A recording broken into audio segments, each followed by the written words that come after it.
विश्वतो भृत्वा अत्यतिष्ठदशाङ्गुलं पुरुषसेवेदकं सर्वं यद्भूतं यद्भव्यं पुतादाद्भूमिमतो पुरः यत्पुरुषेण विशाः देवा यज्ञवतन्वत वसन्तो वस्य మన కోట సీతారామలక్ష్మి గారి నిధుల నుంచి 5 లక్షలు వెచ్చించి ఈ గర్వపరికి 90 మీటర్లకి రోడ్డు మంజూరు చేశారు మేడం.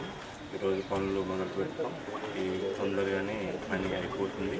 అక్షరాలుగా అదేవిధంగా ఎంపీగా మన ఉండి మీద ఉన్న మమకారంతో మనకి మరిన్ని నిధులిచ్చి అదేవిధంగా ఢిల్లీ స్థాయి నుంచి ఇంకా అధికంగా సాగునీటి అవసరాల గురించి కానీ తాగునీటి అవసరాలు అన్ని విధాలుగా కూడా ప్రాజెక్టులు తీసుకొచ్చి మన ఇండి ఎమ్మెల్యే శివరామరాజు గారు ఈరోజు మరి గరగపల్లిలో ఎంపీ ల్యాండ్స్ నుంచి ఇచ్చిన దాదాపు ఈ రోడ్డు మెయిన్ రోడ్డు అండి 5 లక్షలతో రోడ్డు పెట్టడం జరిగింది. ఇక్కడ ప్రజలు చాలా వర్షాకాలం ఇబ్బందులు ఎన్నో ఎదుర్కొంటున్నారని తప్పనిసరిగా రోడ్ చేయాలని చెప్పి ఈ రోజున శంకుస్థాపన చేయటం చాలా అభినందనీయం.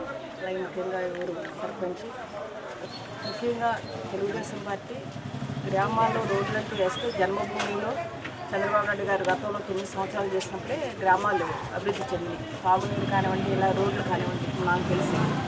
కానీ అప్పటి నుంచి 10 సంవత్సరాల కాలంగా కాంగ్రెస్ గవర్నమెంట్లో గ్రామం కూడా ఈ రోడ్లు అనే పరిస్థితి చాలా అధ్వానంగా తయారైంది.